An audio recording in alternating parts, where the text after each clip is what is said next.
Daniel grabbed Emma's wrist so hard she gasped. Right there in front of 300 lawyers and a Supreme Court justice, he ripped the cheap pearl necklace from her throat. "You're embarrassing me," he hissed as pearls scattered across the marble floor. "Pick them up." Emma knelt. Her hands trembled as she gathered the pearls one by one. She didn't know that across the room, Justice Margaret Whitmore was watching. And she was furious. Not at Emma. At the man who had just publicly humiliated the sole heir to a $200 million foundation. The next 60 seconds would destroy Daniel's entire career. Drop a comment with your city. I want to see how far this story travels.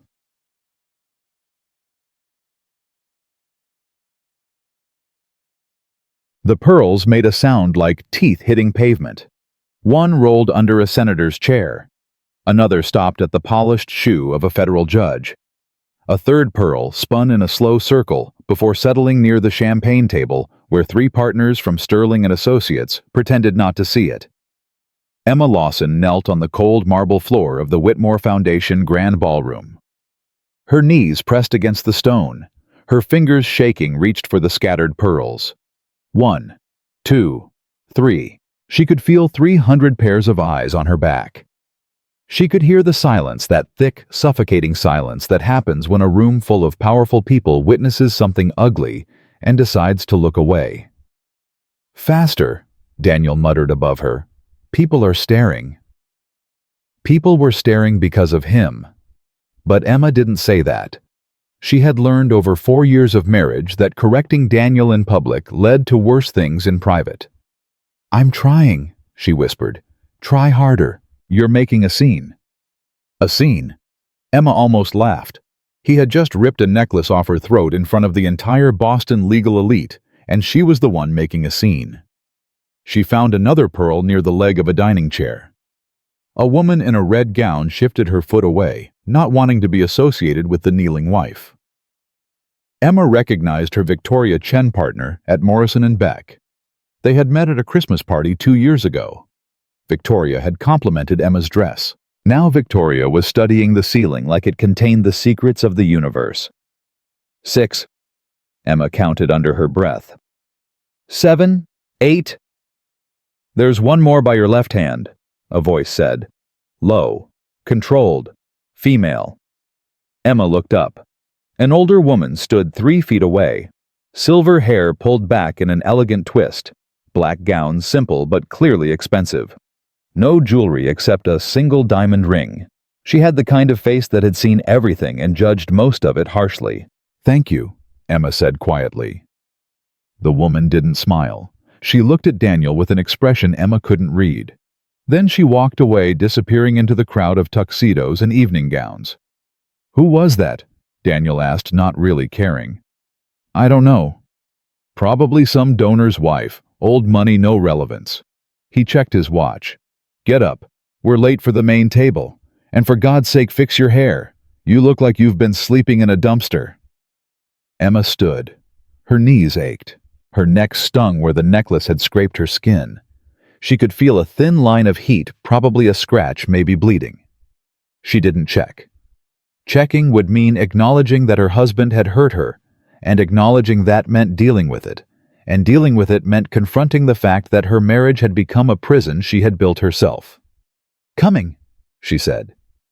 Daniel was already walking toward the center of the ballroom where the VIP tables surrounded a raised stage. He walked the way he always walked, shoulders back, chin up, smile, ready for anyone who might be useful.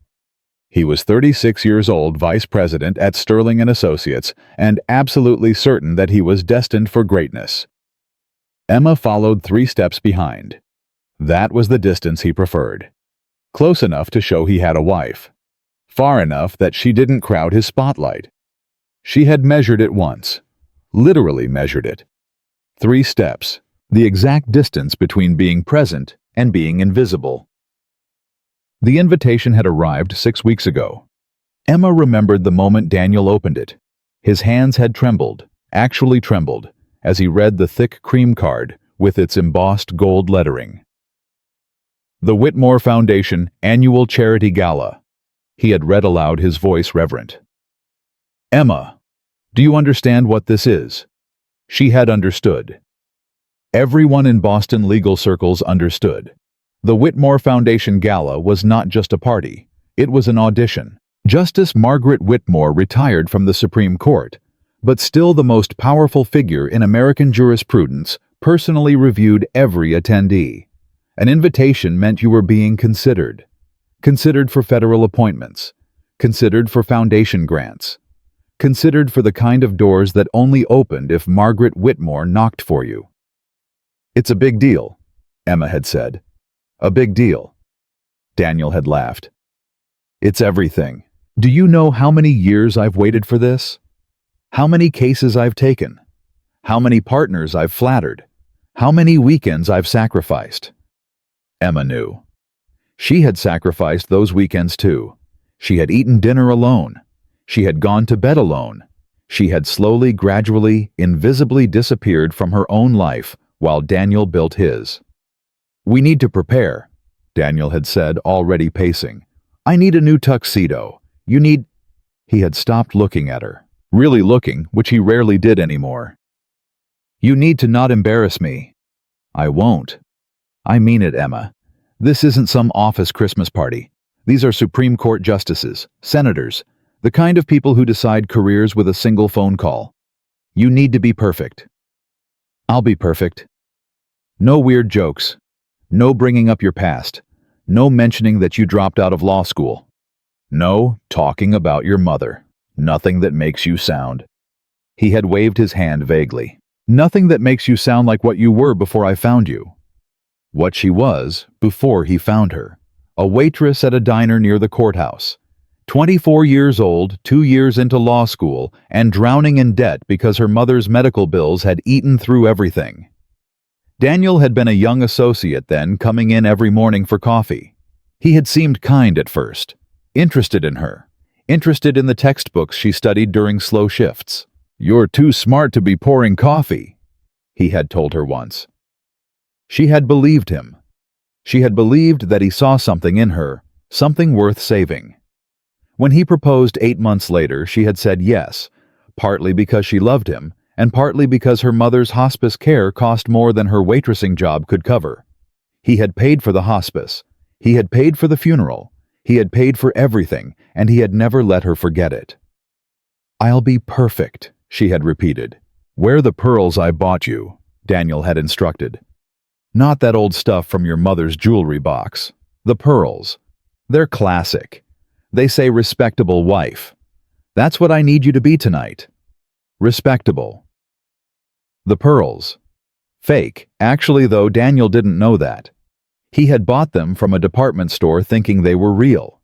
Emma had recognized the difference immediately. Her mother had been a jeweler's assistant before getting sick, and she had taught Emma everything. But Emma had never told Daniel. Telling him would have embarrassed him, and embarrassing Daniel was the fastest way to make her life unbearable. So she had worn the fake pearls to every event for 4 years, smiling, silent, respectable, until tonight when he had ripped them off her throat because she had accidentally called him Danny in front of a senior partner. "Table 7, Daniel announced, checking the seating chart near the stage. "Perfect. We're 2 tables from Justice Whitmore herself." Emma looked at table 7. 6 chairs, 4 already occupied. She recognized 2 of the faces: Harold Jensen, managing partner at Sterling, and his wife Carolyn. The other 2 were younger, probably associates trying to make the same climb Daniel was attempting. The 5th chair was empty. "Who's the 6th seat?" Emma asked. "Does it matter?" "Probably some foundation donor." "Focus, Emma. This is the most important night of my career. I need you to be charming but not too charming, intelligent but not intimidating, pretty but not distracting." "So invisible," Emma said quietly. "What?" "Nothing." They reached the table. Daniel transformed instantly. Shoulders relaxed, smile widening, voice dropping into that warm baritone he used for people who mattered. "Harold, Carolyn, what an honor to share a table with you." Harold Jensen looked up. He was 62, gray-haired, and had the permanent expression of a man who had seen every kind of ambition and found most of it tedious. His wife, Carolyn, was softer, kinder, with the gentle confusion of someone who had never quite understood why her husband's world was so cutthroat. "Daniel," Harold said neutrally. "Glad you could make it." "Wouldn't miss it for the world. The Whitmore Gala is legendary. I've been preparing my remarks for weeks." Daniel pulled out a chair for Emma, a rare gesture purely performative. "You remember my wife, Emma?" "Of course," Carolyn said warmly. "Emma, dear, how are you? It's been ages since the Christmas party." "I'm well, thank you." Emma sat carefully smoothing her gown. It was navy blue, simple, elegant. Daniel had approved it because it didn't draw attention. "How are you, Carolyn?" "Oh, you know, Harold works too much. I garden too much. The usual." "Gardening," Daniel said, and Emma heard the edge in his voice. "Emma gardens too. It's her whole life practically. When she's not waiting for me to come home, she's talking to her tomatoes." The table laughed politely. Emma smiled. She didn't correct him. She didn't mention that she hadn't touched the garden in 6 months, or that the tomatoes had died because Daniel had scheduled a business trip during the week she was supposed to plant them. "Well, it's a lovely hobby," Carolyn said kindly. "Fresh tomatoes are wonderful." "If you can grow them," Daniel said. "Emma has a bit of a black thumb. Everything she touches seems to wither." Another laugh, this one more uncomfortable. Harold Jensen's eyes flickered between Daniel and Emma with something like recognition. He had seen this before. The small cruelties of unhappy marriages performed publicly, so the victim couldn't respond without looking hysterical. "I think fresh tomatoes require patience," Harold said slowly. "Most things worth growing do." Daniel didn't catch the undertone. He was already looking around the room, scanning for more important people to impress. "Is that Senator Morrison?" Daniel asked, half rising from his chair. "I should go introduce myself. Harold, you'll excuse me." "Of course." Daniel left without a word to Emma. She watched him cross the ballroom, inserting himself into a conversation between the senator and 2 other men in tuxedos. Within 30 seconds he was laughing, gesturing, performing the role of ambitious young lawyer with the same precision he brought to everything. "He's very driven," Carolyn said gently. "Yes," Emma agreed. "And you? How are you really, dear?" Emma looked at Carolyn Jensen. The older woman's eyes were kind and sharp, and seeing far more than Emma wanted to show. "I'm fine," Emma said. "Really, I'm just fine." Carolyn reached across the table and patted Emma's hand. "If you ever need to talk," she said quietly, "I'm a very good listener. And I've been married to a driven man for 38 years. I know what it costs." Emma felt something crack in her chest, a tiny fissure in the wall she had built around everything she couldn't afford to feel. "Thank you," she whispered. "Ladies." A new voice. Male, young, eager. The 2 associates at the table had finally worked up the courage to introduce themselves. "I'm Marcus Webb, 3rd-year associate at Sterling. This is David Chen, same year. Are you Mrs. Lawson? Daniels told us so much about you." "Has he?" Emma asked. "Oh yeah." Marcus grinned. "He says you're his secret weapon, that behind every great man is a great woman, and you're the greatest." Emma almost choked on her water. Daniel had said that Daniel, who had called her a black thumb and told her to pick up her own pearls off the floor. "That's very sweet," she managed. "It's true, apparently. He said you put him through law school basically, worked double shifts so he could study, gave up your own career so he could build his." The fissure in Emma's chest widened. She hadn't given up her career. She had drowned it.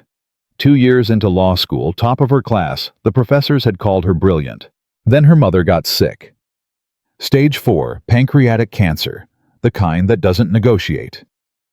Emma had taken a leave of absence. Then another. Then the bills had piled up, and Daniel had appeared with his credit card and his promises. And somewhere in the middle of all that grief and gratitude, she had stopped being a law student and started being a wife. "I was happy to support him," Emma said carefully. "Well, he's lucky to have you. That's what everyone says. Daniel Lawson, the guy with the perfect wife." Perfect. The word landed like a stone in still water. Emma had never felt less perfect in her life. The main course arrived filet mignon with truffle reduction, the kind of food that cost more per plate than Emma used to make in a day. She cut her meat into small pieces and moved them around her plate, not really eating. Daniel had returned from his networking expedition, buzzing with energy. "Senator Morrison remembers my brief on the Henderson case," he announced to the table. "He said it was compelling." Compelling. Do you know what that means? It means I'm on his radar. It means when a federal judgeship opens up, my name might actually be in the conversation. "That's wonderful, Daniel," Harold Jensen said, though his tone suggested he had heard this kind of crowing from 100 ambitious young lawyers. "And that's not all. I spoke to Justice Whitmore's assistant. He said she's planning to make a major announcement tonight. Something about a new initiative, a $50 million grant for legal aid. She's looking for someone to run it, someone with vision." "And you think that's you?" Harold asked. "Why not me? I have the credentials. I have the drive. I have—" Daniel gestured at Emma without looking at her. "I have stability, a wife, roots. That's what these foundation people want. They want someone who looks like leadership." "Looking like leadership and being leadership are different things," Harold said quietly. Daniel didn't hear him. He was already scanning the room again, his eyes landing on something across the ballroom. "There she is," Daniel breathed. "Justice Whitmore. She's at the head table. I should go introduce myself." "Daniel," Harold cautioned. "Perhaps wait for an appropriate—" But Daniel was already standing, straightening his tie, putting on his most impressive smile. "Emma, you stay here. This is important. I don't want any distractions." He walked away, again. Emma watched him go, feeling that strange mixture of relief and shame that always accompanied his departures. Relief that she could breathe for a moment. Shame that breathing felt like such a luxury. "He's very focused," Marcus the associate said weakly. "Yes," Emma agreed. "He is." She looked across the ballroom at the head table where Justice Margaret Whitmore sat. The older woman with the silver hair, the one who had helped Emma find her last pearl. Their eyes met. Justice Whitmore raised her champagne glass.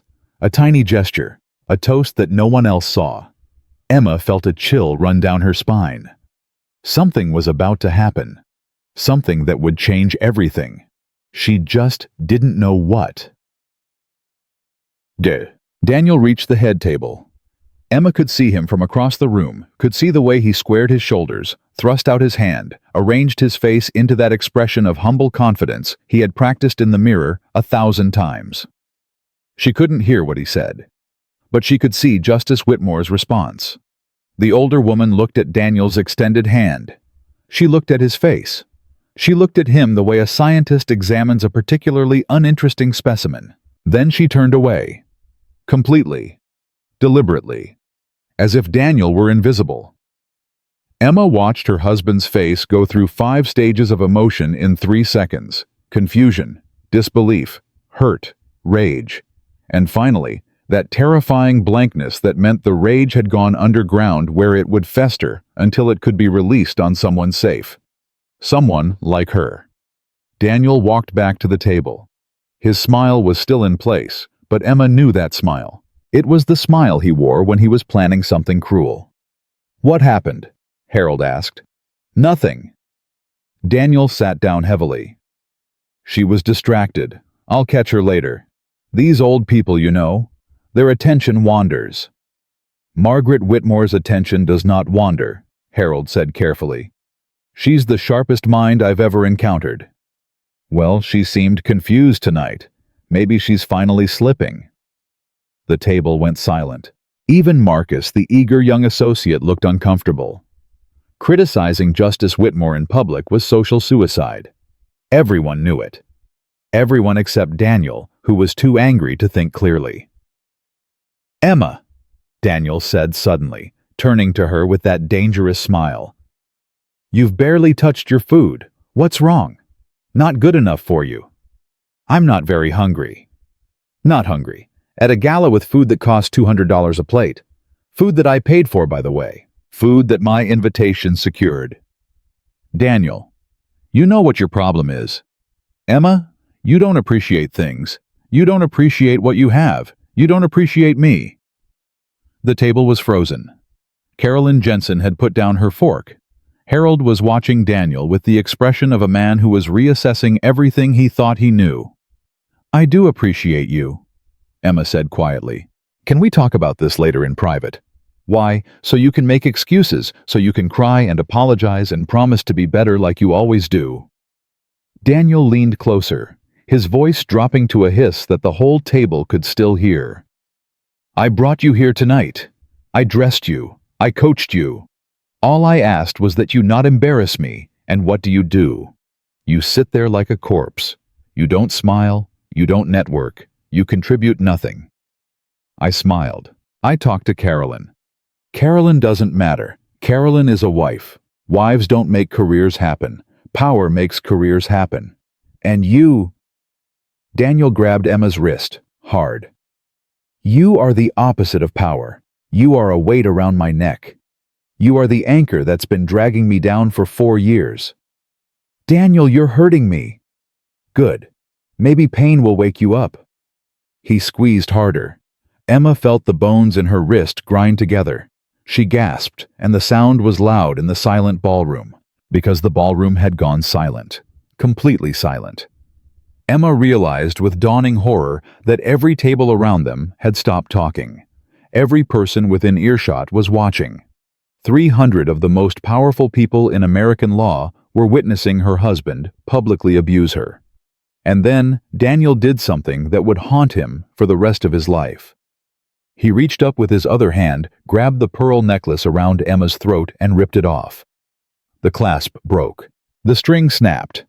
Pearls exploded across the table onto the floor, rolling under chairs and landing in water glasses and scattering like tiny white witnesses to her humiliation. Pick them up, Daniel commanded. Emma didn't move. I said pick them up. No. The word came out before she could stop it.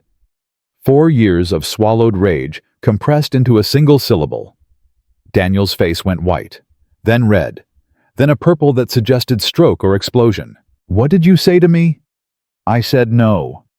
Emma's voice was shaking, but she didn't look away. I'm not picking up the pearls. You threw them. You picked them up. You ungrateful... Mr. Lawson. A new voice. Cold. Commanding. Absolute. Justice Margaret Whitmore was standing beside their table.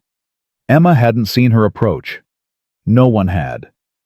The most powerful woman in American law had crossed the entire ballroom in silence, and now she stood 3 feet from Daniel like judgment personified. Justice Whitmore, Daniel said, trying to recover, trying to transform back into the charming young lawyer he had been pretending to be. What a pleasure! I was hoping to... Sit down, Mr. Lawson. Daniel sat. Immediately. Involuntarily. As if his body recognized authority, even when his ego didn't. I watched what you just did. Justice Whitmore's voice carried across the silent ballroom. I watched you grab your wife's wrist. I watched you rip jewelry from her throat. I watched you order her to kneel on the floor in front of 300 people. It was a misunderstanding. Do not interrupt me. Daniel's mouth closed. His face had gone pale again, and Emma could see the fear creeping in. Real fear. The kind of fear that comes when you realize you have made a terrible, irreversible mistake. I have spent 50 years in courtrooms, Justice Whitmore continued. I have watched murderers and fraudsters and men who committed crimes against humanity. Do you know what they all had in common, Mr. Lawson? Daniel shook his head. They all believed they had the right. They believed that their power, their position, their precious self-importance gave them the right to hurt people weaker than themselves. They were wrong. She leaned closer. And so are you. I'm sorry, Daniel whispered. I'll apologize. I'll make it up to her. Emma, tell her. Don't speak to her. Justice Whitmore commanded. Don't look at her. You have lost that privilege. Lost? What are you talking about? I'm talking about consequences, Mr. Lawson, the kind you've clearly never experienced. Justice Whitmore turned to Emma. Her face softened. Her eyes, which had been cold as Arctic ice, warmed with something like tenderness. "Are you all right, dear?" Emma nodded. She couldn't speak. Her throat was too tight with unshed tears. "Good. Then let me tell you something." Justice Whitmore reached out and touched Emma's cheek, gently, like a mother, like the mother Emma had lost 5 years ago. "You are not alone. You have never been alone. And you don't have to be afraid anymore." "I don't understand," Emma whispered. "You will." Justice Whitmore straightened. She turned to face the entire ballroom, the senators and judges and partners and their wives, all watching, all waiting. "Ladies and gentlemen, I apologize for the interruption, but I believe the evening's announcement cannot wait any longer." She walked toward the stage. Daniel sat frozen, his face a mask of confusion and terror. And Emma felt something she hadn't felt in 4 years. Hope. Justice Margaret Whitmore walked toward the stage with the measured pace of a woman who had never hurried for anyone in her life. The ballroom remained frozen, 300 people holding their breath. Champagne glasses suspended halfway to lips, forks hovering over plates of cooling filet mignon. Emma watched her go, her heart hammering against her ribs so hard she thought it might crack through. Daniel grabbed her arm under the table. His fingers dug into the same wrist he had bruised moments before. "What did you tell her?" he hissed. "Nothing. I didn't tell her anything." "Then why is she defending you? Why does she even know you exist?" "I don't know. You're lying." "I'm not lying, Daniel. I've never spoken to Justice Whitmore in my life. I don't know why she—" "Shut up." Daniel's grip tightened. "Just shut up and let me think." Emma fell silent. She had learned over 4 years that Daniel's thinking was dangerous. His mind worked like a calculator, always computing angles, always searching for advantage. Even now, with his career potentially in ruins, he was calculating. "Okay," he muttered more to himself than to her. "Okay. This is salvageable. She's old. She probably saw what happened and got confused, thought I was someone else. If I apologize publicly, make a donation to her foundation, maybe host a fundraiser. Daniel, she called you out in front of everyone. People forget. People always forget if you give them a reason to." He released her wrist and smoothed his jacket. "I'll fix this. I always fix things. That's what I do." Emma looked at her wrist. Red marks were already forming finger-shaped bruises that would darken to purple by morning. She had a collection of these bruises hidden under long sleeves and bracelets and the careful application of concealer. A secret gallery of her husband's love. On the stage, Justice Whitmore had reached the podium. She didn't tap the microphone or shuffle papers or do any of the nervous things that normal speakers did. She simply stood there, waiting until the silence became absolute. "Good evening," she said. Her voice carried without effort, filling the massive ballroom. "I want to thank you all for attending the 47th Annual Whitmore Foundation Gala.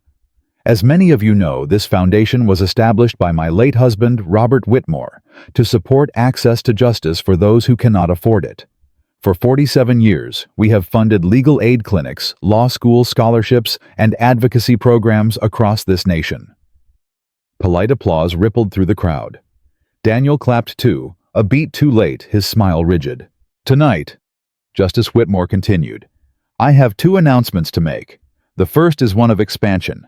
The Whitmore Foundation is launching a new initiative, a $50 million grant program to fund legal aid in underserved communities. We will be establishing clinics in 15 cities over the next 3 years, providing free representation to those who need it most." More applause, this time genuine and sustained. $50 million was serious money, even in a room full of people who measured wealth in 8 figures. "The second announcement," Justice Whitmore said, "is more personal." The applause faded. Something in her tone had changed, something that made the room lean forward. "As many of you know, I never had children of my own. Robert and I tried, but it wasn't meant to be. Instead, we poured our love into our extended family, our nieces and nephews, our godchildren, the young people we mentored over the decades." She paused. 26 years ago, my closest friend died in childbirth. Her name was Catherine Callahan. She was a brilliant lawyer, a fierce advocate, and the kindest soul I ever knew. Emma felt the blood drain from her face. Catherine Callahan. Her mother's maiden name had been Callahan. Before Catherine died, Justice Whitmore continued, she asked me to make a promise. She asked me to watch over her daughter, to protect her, to make sure that she had every opportunity to become the woman Catherine knew she could be. Daniel was staring at Emma now. His face had gone gray. For 26 years I kept that promise. I watched from a distance. I saw a little girl grow into a brilliant young woman. I saw her get accepted to Harvard Law School, top of her class, in the entrance exam, by the way. I saw her sacrifice that dream to care for her dying mother. And I saw her marry a man who promised to love and cherish her. Justice Whitmore's voice hardened. I also saw what that marriage became. I saw the sacrifices she made. I saw the dreams she buried. I saw a brilliant mind reduced to silence, a fierce spirit broken down to submission, a woman with more potential than half the lawyers in this room told over and over again that she was worthless. Emma couldn't breathe. Emma, Daniel said slowly. What is she talking about? Emma shook her head. She couldn't speak. She couldn't think. Everything she had known, everything she had believed about her own life, was collapsing around her. Tonight, Justice Whitmore said, I am breaking my silence. Tonight I am claiming the goddaughter I should have claimed years ago, and tonight I am announcing that Emma Callahan Lawson, the woman you just watched being humiliated by her own husband, is the sole heir to the Whitmore Foundation. The ballroom exploded. Not with applause, with gasps, with whispers, with the rushing sound of 300 people turning to stare at Emma Lawson, the invisible wife, the nobody, the woman who had been kneeling on the floor picking up cheap pearls 10 minutes ago. No, Daniel said. No, that's impossible. The Foundation assets. Justice Whitmore continued, her voice rising above the chaos. Total $218 million. Upon my passing, those assets will transfer to Emma in their entirety. However, effective immediately, I am naming Emma as the Foundation's co-director with full authority over all grant decisions and operational matters. This is a joke, Daniel said loudly. Too loudly. People turned to look at him. This is some kind of sick joke. Emma doesn't have a goddaughter.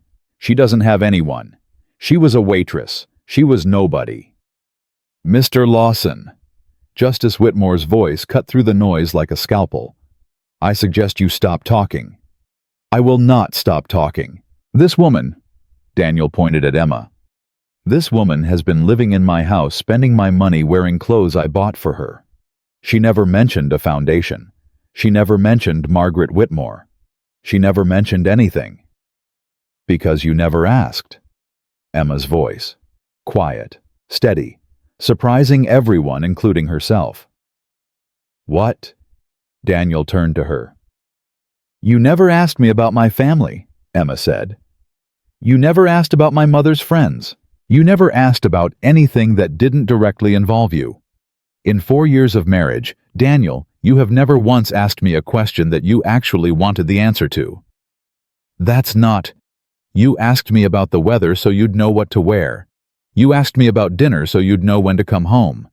You asked me about your tie because you needed validation. But you never asked me about my dreams, my past, my mother. Emma's voice cracked. You didn't even come to her funeral. I had a trial. You had drinks with Jessica Morgan. The name landed like a bomb. Daniel's face went white. Across the table, Harold Jensen's eyebrows rose. That's a lie, Daniel said quickly. It's not a lie. I saw the credit card statement. $400 at the Ritz-Carlton bar the same night my mother was being cremated. Emma stood up. Her legs were shaking, but she stood anyway. I didn't say anything because I thought I deserved it. I thought I was lucky that you married me at all. I thought that a man like you, successful, ambitious, important, I thought you were doing me a favor by keeping me around. Emma, sit down. No. I said sit down. And I said no. Emma looked at her husband, really looked at him, maybe for the first time in years. "I'm done sitting, Daniel. I'm done kneeling. I'm done being invisible." She turned and walked toward the stage. The crowd parted for her. Not because they knew her, not because they respected her, because Justice Margaret Whitmore was standing at the podium with her arms open waiting, and nobody in that room was stupid enough to get in the way of whatever was about to happen. Emma climbed the 3 steps to the stage. Her navy dress, the one Daniel had approved, because it didn't draw attention, suddenly looked elegant, regal, like she had chosen to be understated rather than been forced into it. Justice Whitmore embraced her. "I'm sorry I waited so long," the older woman whispered in her ear. "I wanted to give him a chance. I wanted to believe he would change." "He won't," Emma whispered back. "I know." Justice Whitmore pulled back and held Emma at arm's length. "But you will. You already have." She turned Emma to face the crowd. 300 faces stared up at her, curious, skeptical, shocked. And in the middle of them, at table 7, Daniel Lawson sat frozen, his carefully constructed world crumbling around him. "Ladies and gentlemen," Justice Whitmore announced, "I give you Emma Callahan, my goddaughter, the future of this foundation, and one of the finest legal minds I have ever had the privilege to know." The applause started slowly. A few hands clapping uncertain. Then more, until the whole ballroom was thundering with applause, not because they knew Emma, but because they knew Margaret Whitmore. And if Margaret Whitmore said this woman was extraordinary, then she must be. Emma looked out at the crowd. She found Daniel's face in the sea of applause. He wasn't clapping. He was staring at her with an expression she had never seen before. Fear. Daniel Lawson, the man who had never been afraid of anything, was terrified of his own wife. And Emma realized with a jolt of something that felt almost like joy that she wasn't afraid of him anymore. The applause faded. Justice Whitmore guided Emma to a chair on the stage, then returned to the podium. "Now," she said, her voice taking on a businesslike edge, "I believe we have some housekeeping to attend to. Mr. Harold Jensen, would you please approach the stage?" Harold Jensen looked surprised, but he stood and made his way forward. He was the managing partner of Sterling & Associates, the firm where Daniel worked. He was also, Emma now realized, one of the foundation's largest grant recipients. "Harold," Justice Whitmore said as he reached the stage, "the Sterling Foundation Clinic receives how much from us annually?" $3 million, Justice Whitmore. "And that funding supports how many attorneys?" 12 full-time positions. "Excellent." Justice Whitmore smiled, but it wasn't a warm smile. "I want to discuss one of your associates, Daniel Lawson. What is his current position?" Harold glanced back at Daniel, who had gone pale. "He's a vice president. Senior litigation." "And what is his specialty?" "Corporate defense primarily. High-value clients. He's very aggressive." "I imagine he is." Justice Whitmore turned to look directly at Daniel. "Mr. Jensen, I'm going to ask you a question, and I want you to answer honestly. In your professional opinion, is Daniel Lawson the kind of man who represents the values of your firm?" Harold hesitated. This was a trap, and he knew it. If he defended Daniel, he risked offending the woman who funded $3 million of his clinic's budget. If he threw Daniel under the bus, he looked like a coward. "I think," Harold said carefully, "that every person deserves due process, including Daniel." A diplomatic answer. Let me rephrase. Justice Whitmore's eyes hardened. Tonight, in front of 300 witnesses, Daniel Lawson grabbed his wife's wrist hard enough to leave bruises. He ripped a necklace from her throat. He ordered her to kneel on the floor and pick up the scattered beads. Is that the kind of behavior Sterling & Associates condones? "No," Harold said quietly. "It is not." "Then what do you intend to do about it?" The ballroom was silent. Every eye was on Harold Jensen, watching him squirm under the weight of a question he couldn't answer safely. "The firm will conduct a thorough investigation," Harold said finally. "If the allegations are substantiated." "Allegations." Justice Whitmore cut him off. "Harold, I watched it happen. So did you. So did every person in this room. There's nothing to investigate. The only question is what consequences will follow. I understand, but there are procedures. Let me make this simple. Justice Whitmore's voice dropped to a tone that made powerful men take notes. The Whitmore Foundation's funding decisions for next year have not yet been finalized.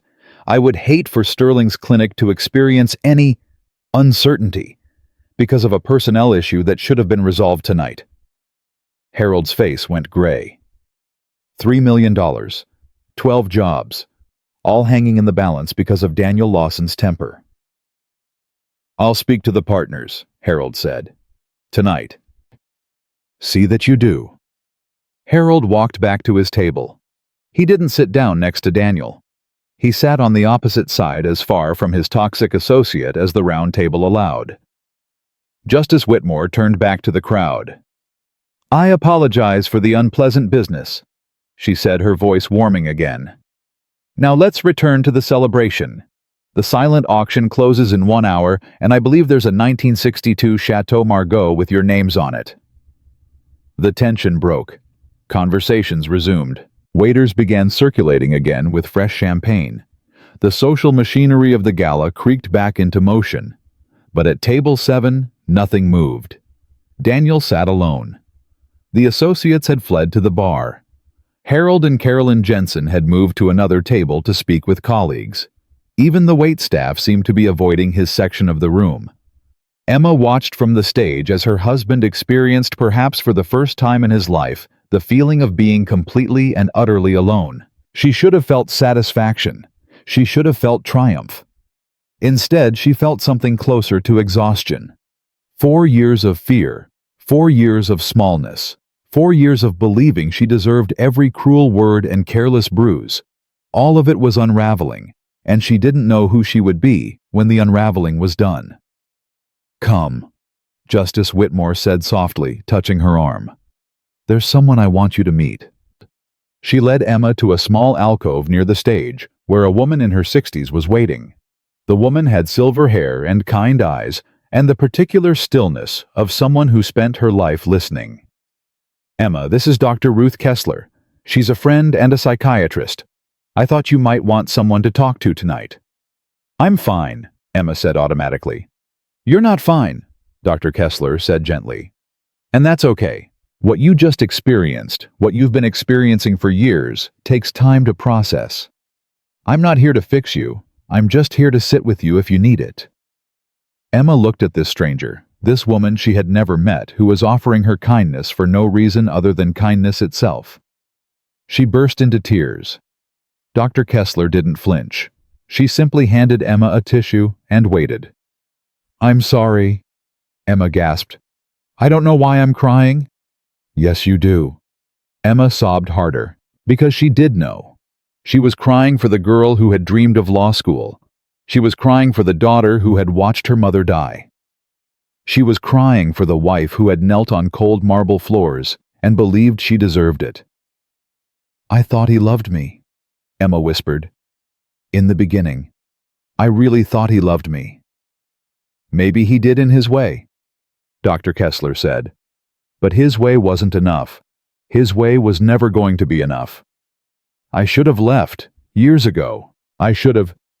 Should have is a trap, Dr. Kessler interrupted gently. You survived. You made it to tonight. That's what matters. Emma wiped her eyes. Through the alcove, she could see the ballroom, could see Daniel still sitting alone at table 7, could see the life she had built, crumbling like a sandcastle at high tide. What happens now? She asked. Now? Justice Whitmore said, rejoining them, You start over. We have lawyers. Good ones, not like your husband who will handle the divorce. We have accountants who will untangle your finances. We have a security team who will make sure Daniel doesn't come near you until things are settled. Security. You think he'd? I think a man who grabs his wife's wrist in public might do worse in private. I'm not taking chances. Emma thought about the bruises. The years of small violences escalating so gradually she hadn't noticed until she was drowning. Okay, she said. Okay. There's something else. Justice Whitmore's voice grew serious. The foundation role, the co-director position, it's real. I wasn't just saying that to embarrass Daniel. I want you to take it. I want you to run this organization someday. I'm not qualified. I dropped out of law school. I haven't worked in... You were qualified when you were 22, Emma. You were qualified when you scored higher on the LSAT than 99% of applicants nationwide. You were qualified when every professor at Harvard Law said you were the most promising student they'd seen in a decade. Justice Whitmore gripped Emma's shoulders. Your husband didn't take your intelligence. He just made you forget it was there. Emma's tears had stopped. Something else was building in her chest now, something that felt like fire. I need to talk to him, she said. Emma, I don't think that's wise. I need to talk to him just once. I need him to understand what he did. Justice Whitmore studied her face for a long moment. Whatever she saw there made her nod. I'll come with you, and so will security. But yes, say what you need to say. They walked back into the ballroom together, the most powerful woman in American law, and the wife who had just discovered her own power. The crowd parted again, but differently this time. People weren't moving out of curiosity. They were moving out of respect. Daniel saw them coming. He stood up, his face cycling through emotions too fast to track. Emma, he said, and his voice had changed. Softer now. Pleading. Emma, we need to talk. In private. Please. This has all been a misunderstanding. No, Emma said. No. We're not talking in private. We're talking here. In front of everyone. The way you humiliated me in front of everyone. I didn't mean to. You ripped a necklace off my throat, Daniel. You told me to kneel. You called me worthless. In front of 300 people. I was stressed. The pressure of tonight. You've been stressed for 4 years.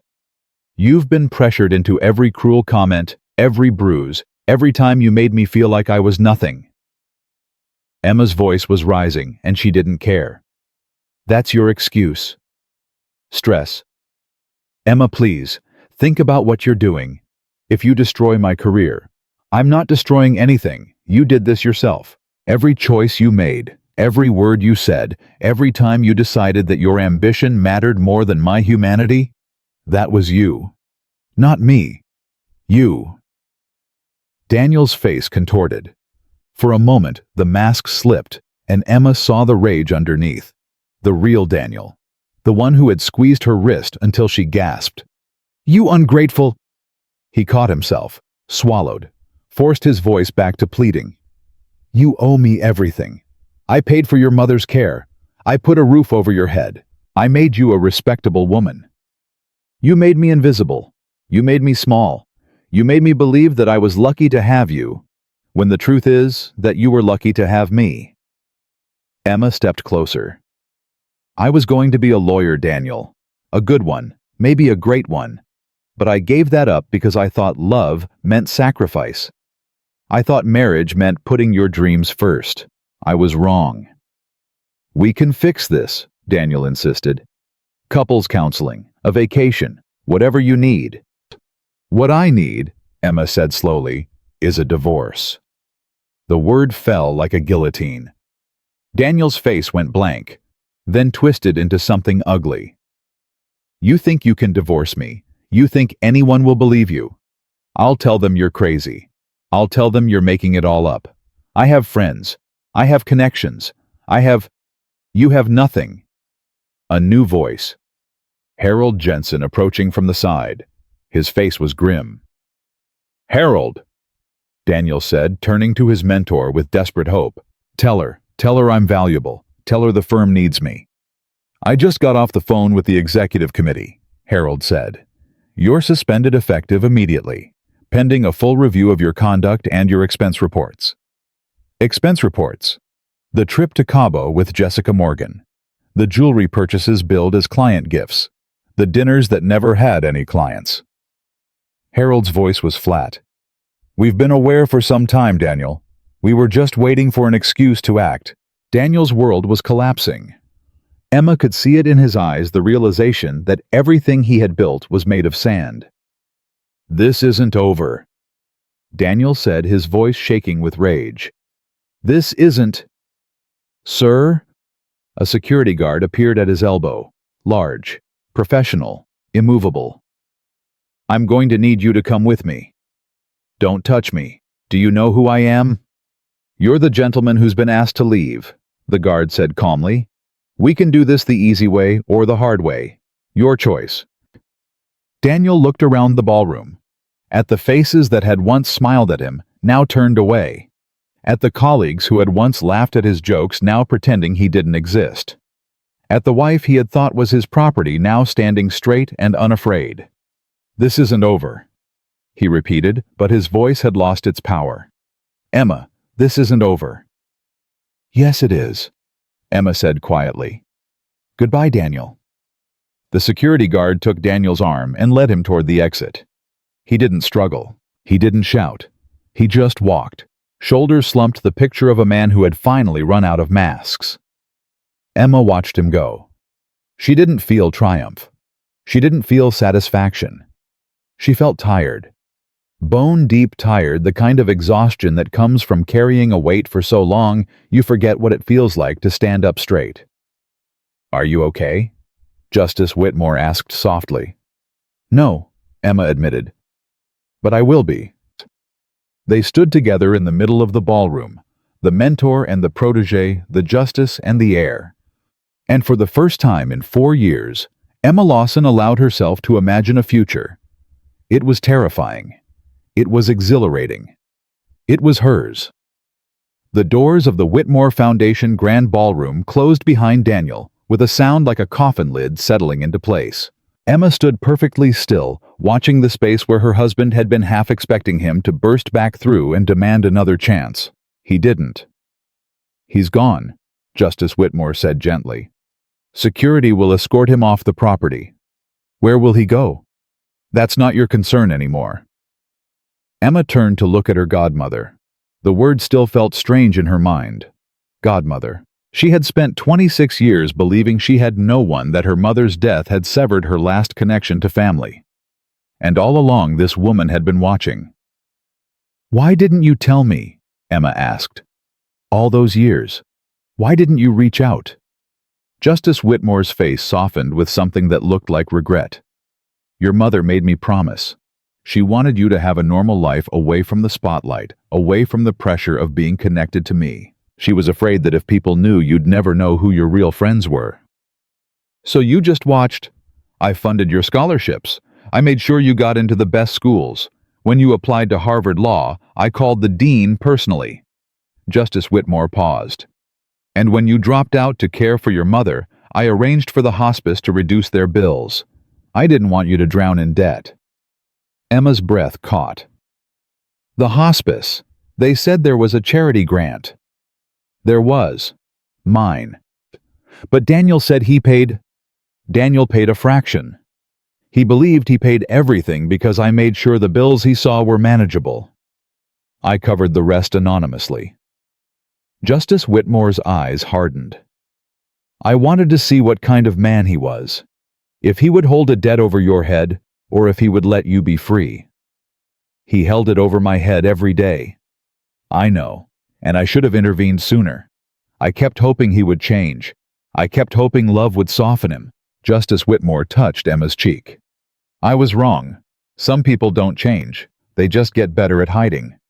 The gala continued around them. Music played, champagne flowed, deals were made in quiet corners. But Emma felt like she was standing in the eye of a hurricane, everything spinning around her, while she remained perfectly terrifyingly still. I need to sit down, she said. Of course. Come. Justice Whitmore led her to a private room off the main ballroom. It was small but elegant, with comfortable chairs and soft lighting. Dr. Kessler was already there, along with a woman Emma didn't recognize.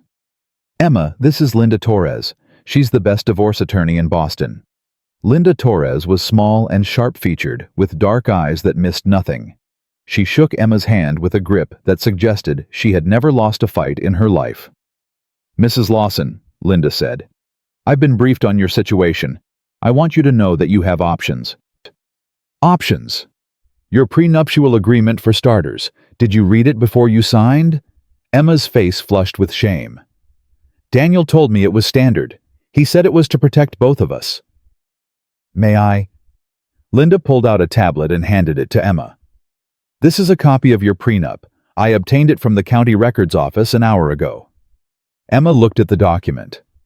Legal language swam before her eyes, dense and impenetrable. I don't understand most of this. Then let me summarize. This prenup doesn't protect both of you. It protects you. Linda scrolled to a highlighted section.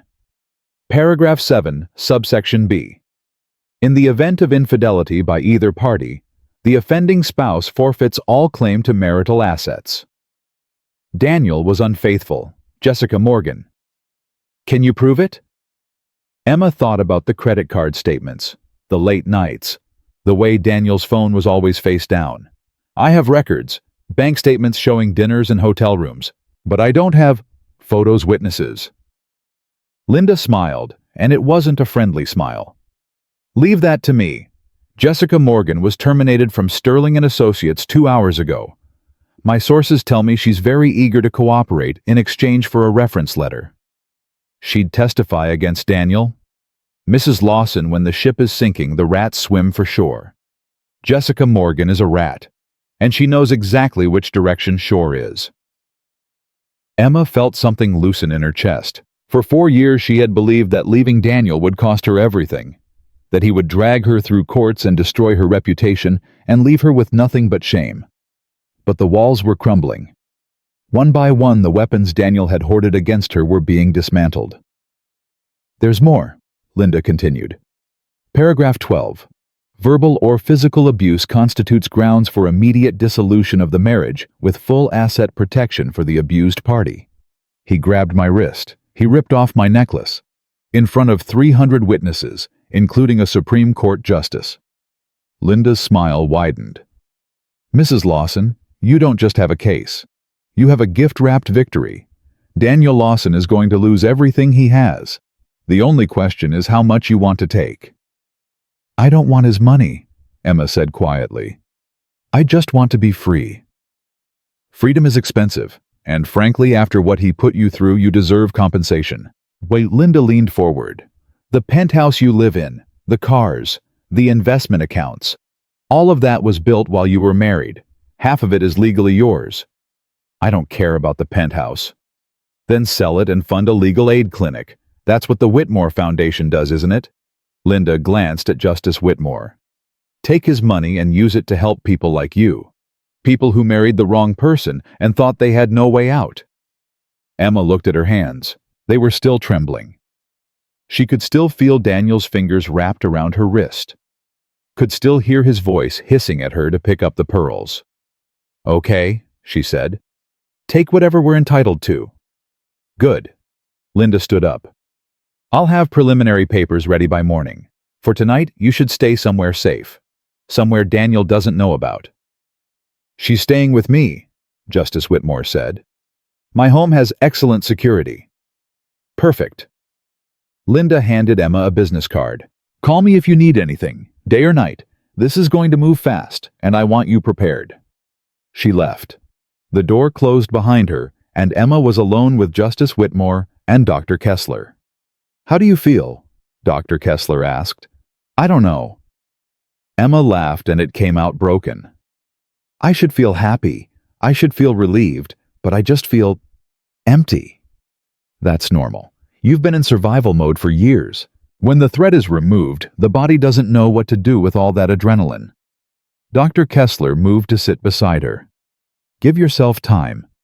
This is the beginning of healing, not the end. What if I can't do it? Emma whispered. What if I'm not strong enough? You've been strong enough for 4 years. You've been strong enough to survive a man who tried to break you. You've been strong enough to stand up tonight in front of everyone and say no. Dr. Kessler took her hand. You are stronger than you know, Emma. You just forgot how to see it. Justice Whitmore sat down on Emma's other side. Your mother was the strongest woman I ever knew. She faced things that would have destroyed most people, and she faced them with grace. You have her strength, Emma. I've watched you carry it all these years, even when you didn't know it was there." Emma closed her eyes.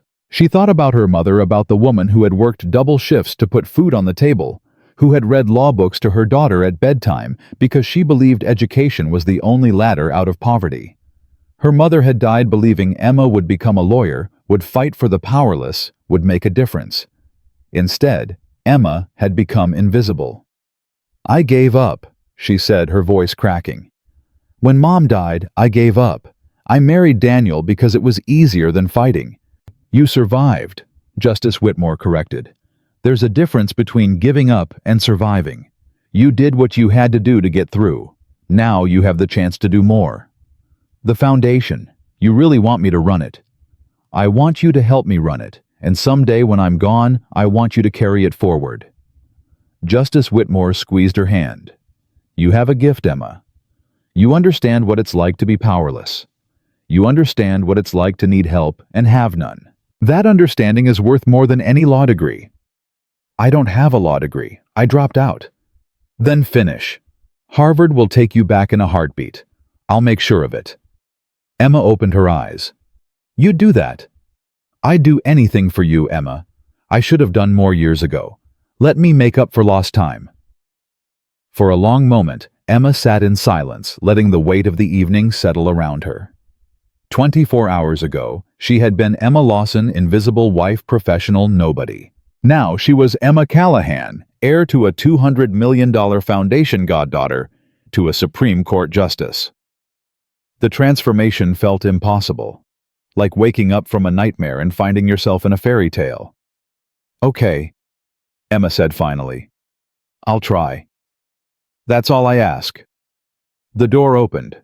A security guard stepped in, his face professionally neutral. "Justice Whitmore, there's a situation." "What kind of situation?" "Mr. Lawson is refusing to leave the building. He's in the lobby demanding to speak with his wife." Emma's stomach dropped. "He's still here." "He's been escorted to a holding area, but he's threatening legal action if we don't let him see Mrs. Lawson." Legal action. Justice Whitmore's voice could have frozen the Charles River. The man who publicly assaulted his wife is threatening legal action. He's claiming it was a misunderstanding. He's also claiming that Mrs. Lawson is being held against her will. That's ridiculous.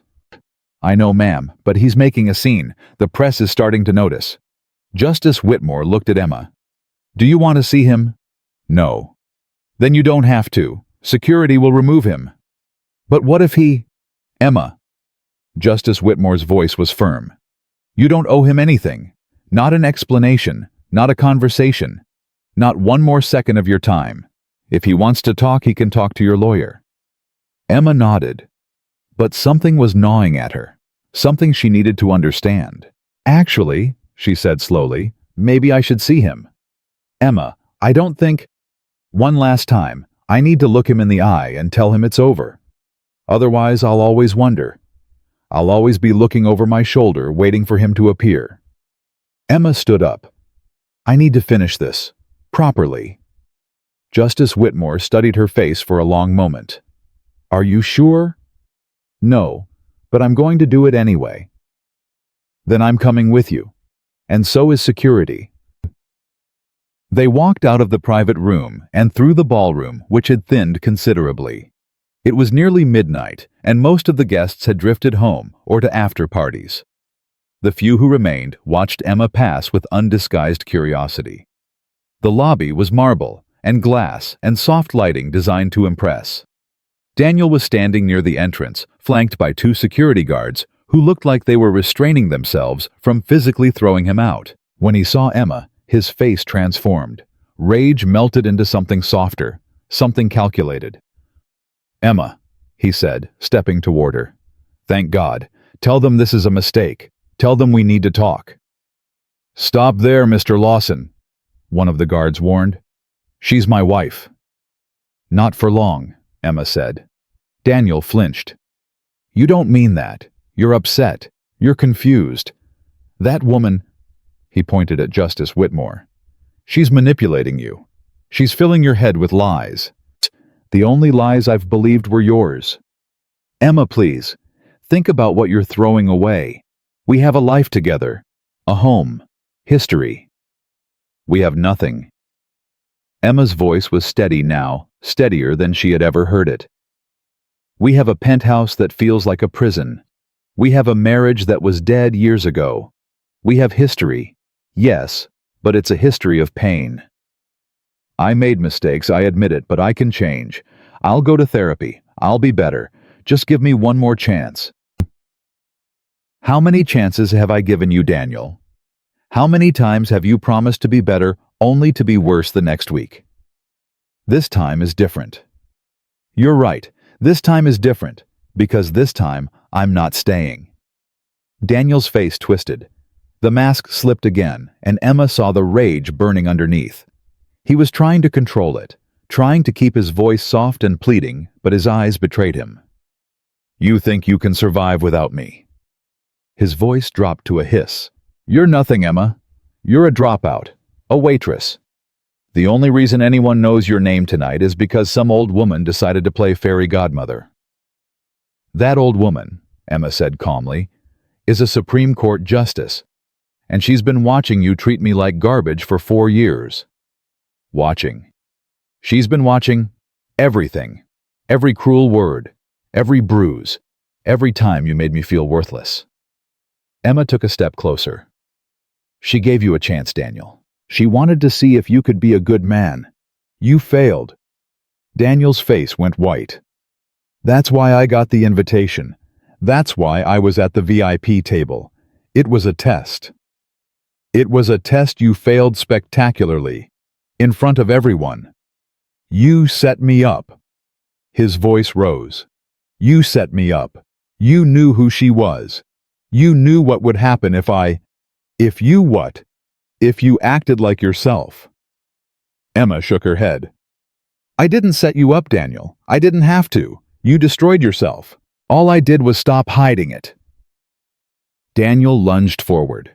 The security guards grabbed him immediately, pinning his arms, holding him back. But his face was inches from Emma's, contorted with fury. You think this is over? He snarled. You think you can walk away from me? I'll destroy you. I'll tell everyone you're a fraud. I'll tell them you're crazy. You'll what? Emma didn't flinch.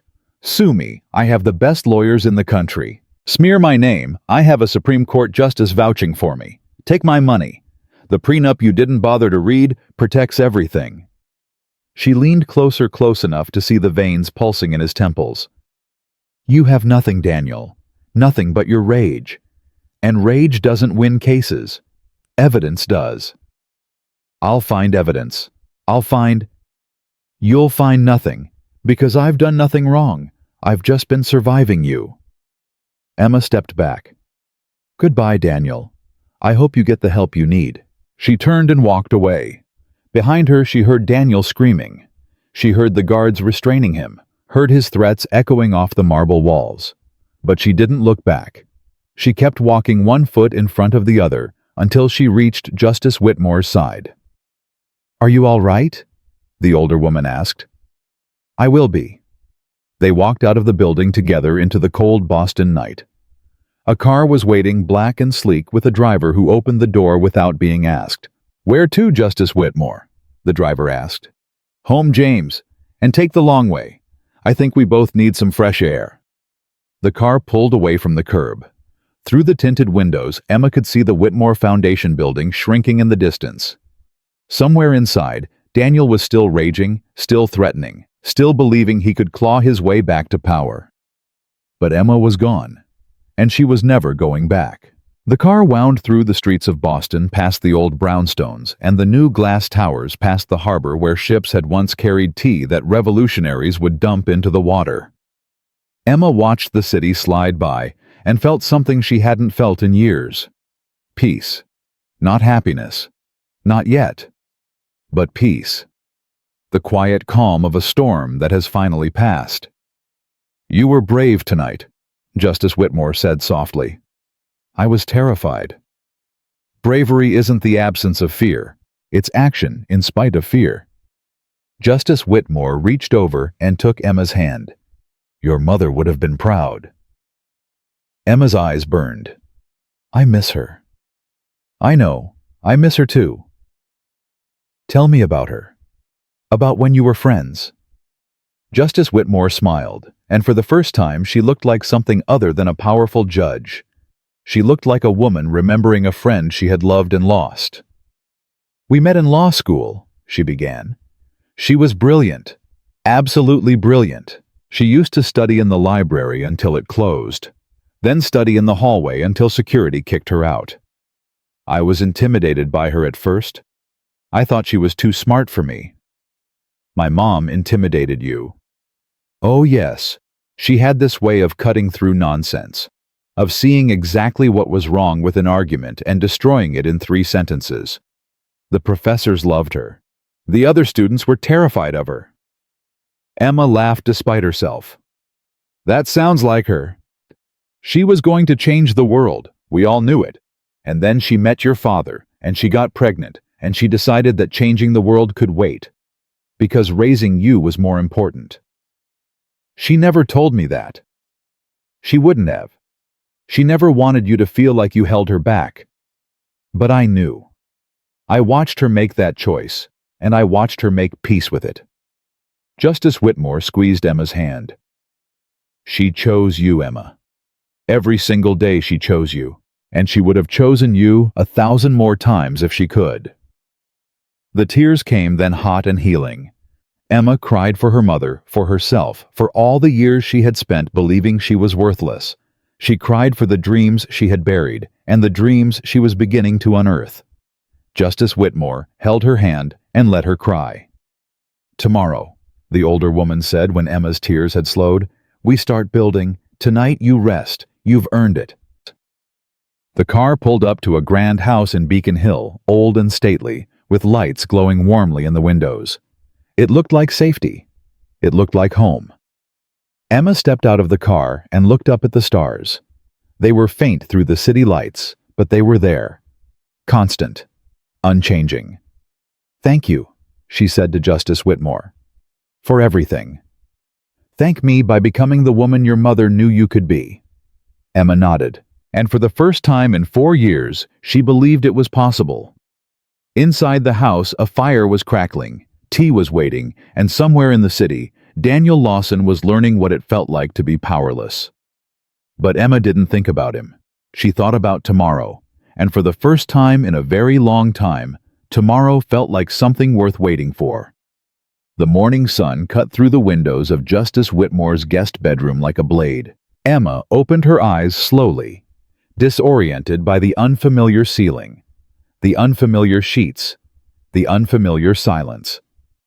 Then she remembered. The gala. The pearls. Daniel's hand around her wrist. Justice Whitmore's voice announcing her name to 300 stunned faces. It hadn't been a dream. She sat up, her body aching in places she hadn't noticed the night before. The adrenaline had faded, leaving behind the physical toll of years of tension finally releasing. Her wrist throbbed where Daniel had grabbed her. Her neck was sore where the pearls had scraped her skin. But she was alive. She was free. She was somewhere Daniel couldn't reach her. A soft knock at the door. Emma, are you awake? Justice Whitmore's voice gentle but alert. Yes, come in. The door opened. Justice Whitmore entered carrying a tray with coffee and toast. Behind her came Linda Torres, the divorce attorney already dressed in a sharp gray suit, her tablet in hand. Good morning, Justice Whitmore said, setting the tray on the bedside table. I hope you slept. A little. More than I expected. Justice Whitmore sat on the edge of the bed. Linda has news. I thought you should hear it immediately. Emma looked at the attorney.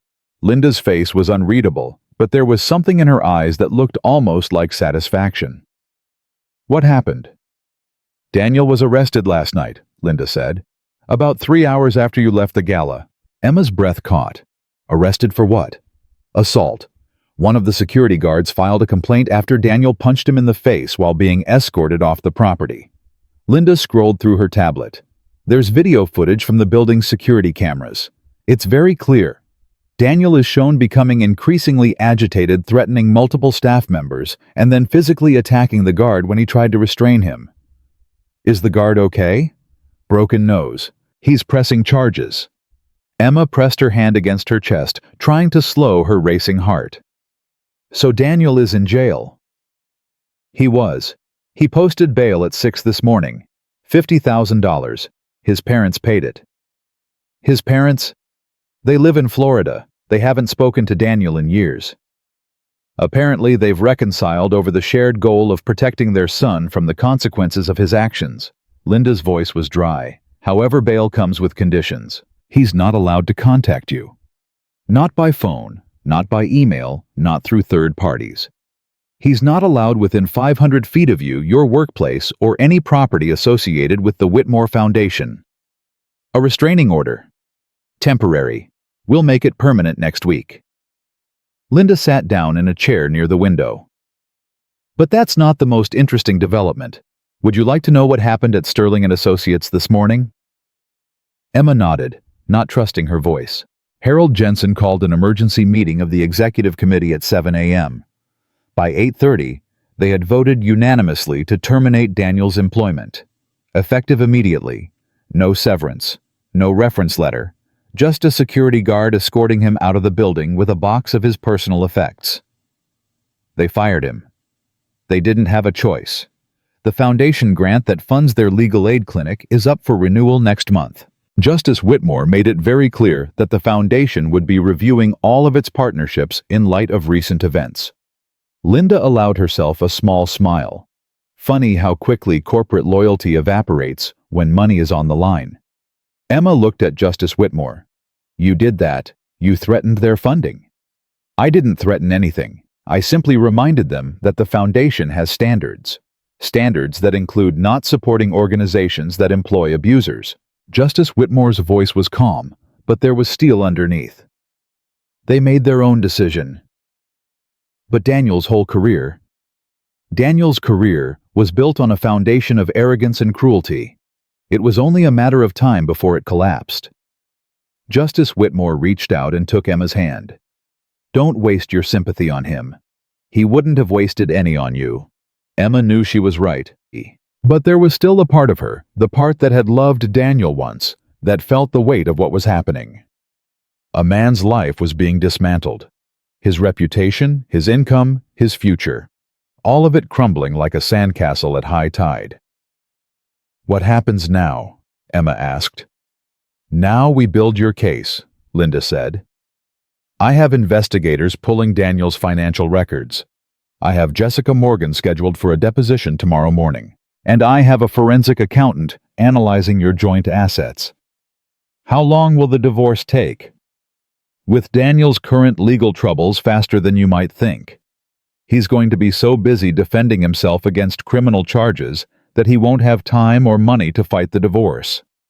My guess is we'll have a settlement within 3 months. 3 months.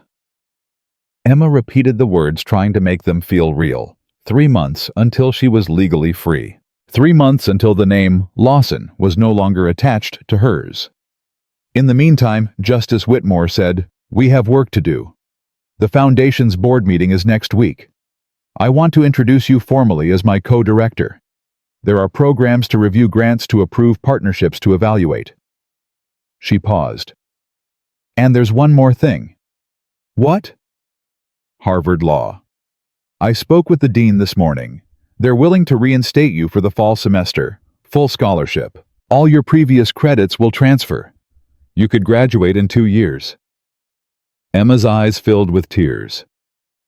I can't. That's too much. I can't accept. You can and you will. Justice Whitmore's voice was firm. Your mother wanted you to be a lawyer. You wanted to be a lawyer. The only person who didn't want that was Daniel, and he no longer gets a vote. The tears spilled over. Emma wiped them away, embarrassed by her own emotion. I don't know how to thank you, she whispered.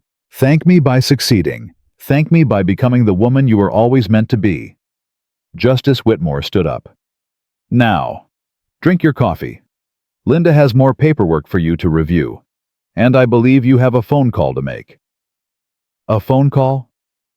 To your friend Sarah, the one who works at the coffee shop where you used to wait tables. She's been trying to reach you all morning. Emma hadn't thought about Sarah in months. Daniel had slowly isolated her from all her friends, finding excuses to cancel plans, complaining about the people she spent time with, making her feel guilty for wanting a life outside their marriage. Sarah had been the last holdout, the one friend who kept calling even when Emma stopped calling back. How do you know about Sarah? I know about everything, Emma. I've been watching for a long time.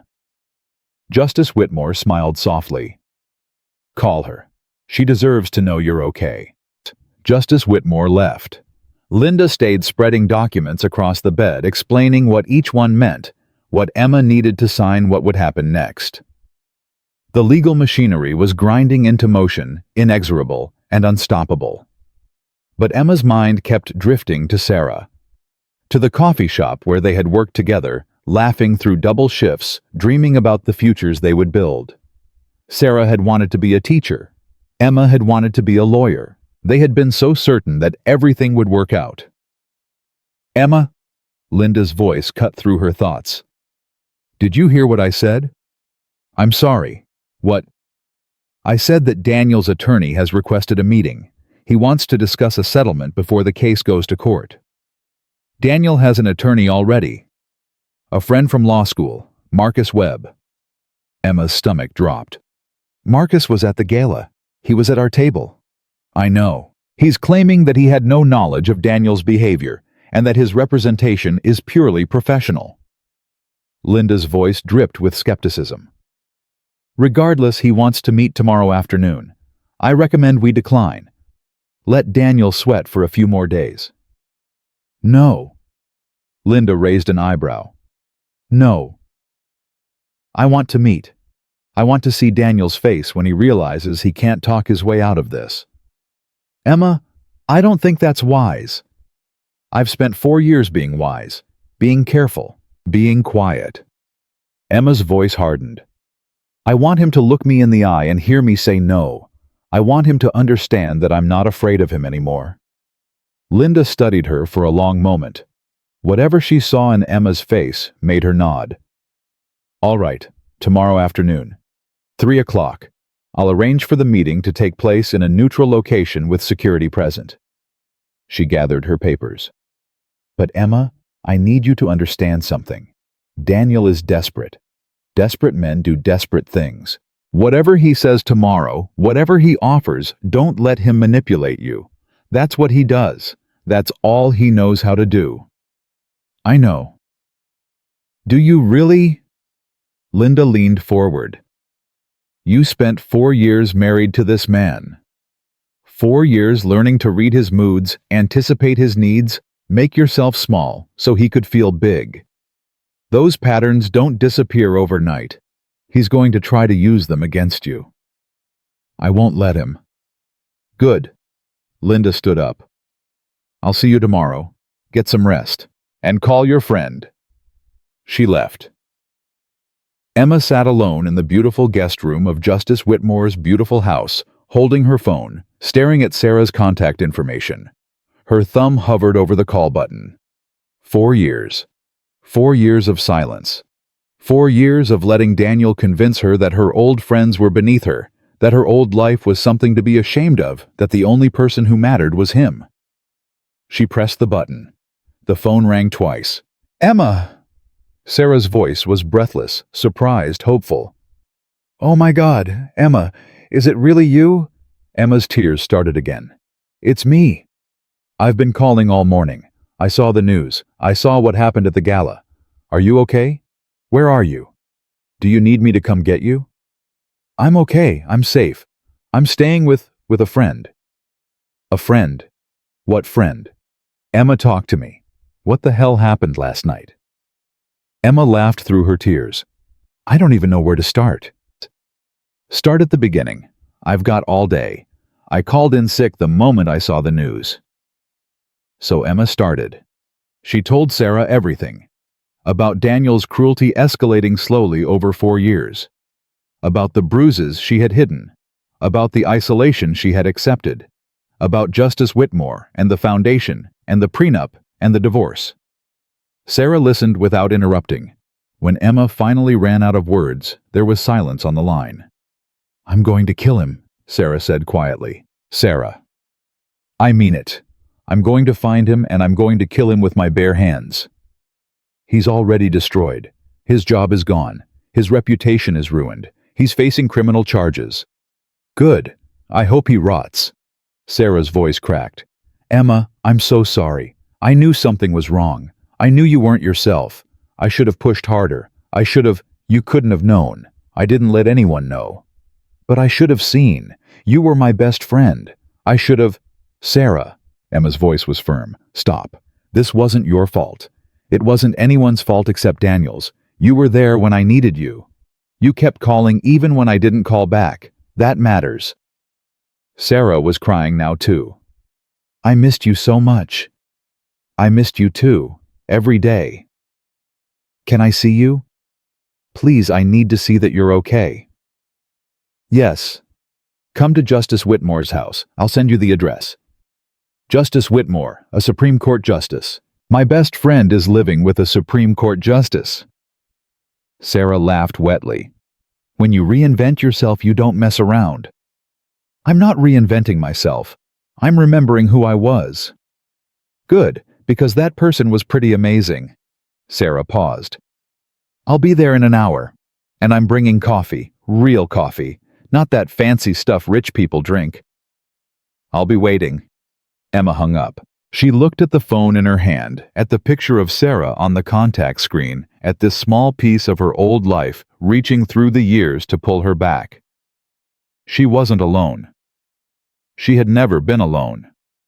She had just forgotten how to see the people who loved her. The day passed in a blur of meetings and preparations. Justice Whitmore's staff was efficient and discreet, handling everything from meals to security, to the constant stream of phone calls from media outlets wanting interviews. Emma declined them all. She wasn't ready to tell her story to the world. Not yet. Sarah arrived at noon, bursting through the front door like a small hurricane, wrapping Emma in a hug, so tight it squeezed the breath from her lungs. "You're thin," Sarah announced, pulling back to study Emma's face. "You're too thin. Have you been eating? I bet that bastard criticized everything you ate. I bet he made you feel guilty for breathing. God, I hate him. I hate him so much." "I'm okay, Sarah." "You're not okay.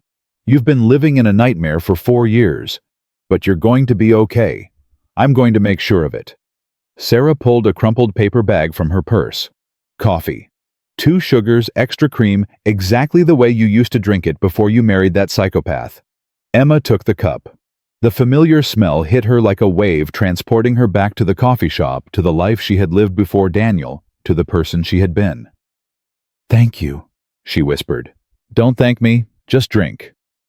Sarah sat down on the elegant sofa, looking wildly out of place in her jeans and t-shirt and messy ponytail. "Now, tell me about this meeting tomorrow, with Daniel and his lawyer. Are you sure that's a good idea? I need to face him." "Why? Why do you need to face a man who hurt you for years?" "Because if I don't, he wins. He spends the rest of his life believing he still has power over me." Emma set down her coffee. "I'm not afraid of him anymore, Sarah, and I need him to know that." Sarah studied her for a long moment. "You've changed." "I hope so." "No, I mean you're different, stronger, like somebody finally turned on a light inside you." Sarah reached out and took Emma's hand. "I like it. I missed this version of you." "I missed her too." The rest of the day was quiet. Emma and Sarah sat together talking about everything and nothing, rebuilding the bridge that 4 years of silence had nearly destroyed. Justice Whitmore checked in occasionally, approving of Sarah with a nod and a rare smile. By evening, Emma was exhausted but calm. She went to bed early, knowing that tomorrow would be the hardest day yet. She had faced Daniel in public, surrounded by allies and security guards. Tomorrow, she would face him in private, and she would make him understand exactly what he had lost. The meeting was scheduled for 3 o'clock at a neutral conference room in downtown Boston. Linda Torres arrived first, setting up her laptop and documents with military precision. Justice Whitmore had offered to come, but Emma had declined. This was something she needed to do on her own. At 2:55, the door opened. Daniel walked in. He looked terrible. His face was pale and unshaven. His suit was wrinkled, clearly slept in.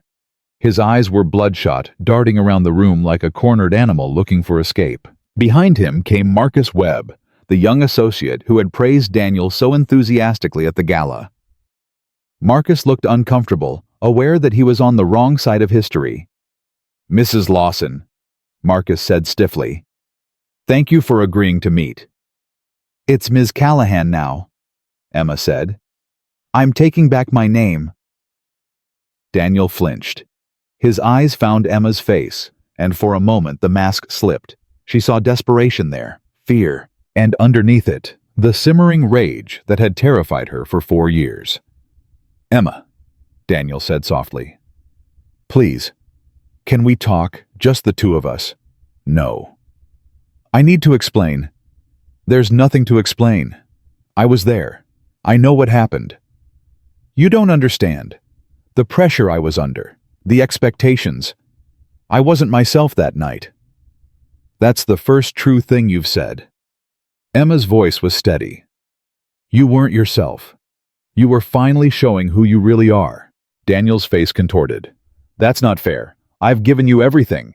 The apartment, the clothes, the life you never could have had on your own." "The apartment belongs to Justice Whitmore's foundation. The clothes you picked out to make me invisible. The life you gave me was a prison." Emma leaned forward. "I'm not here to negotiate, Daniel. I'm here to tell you what's going to happen."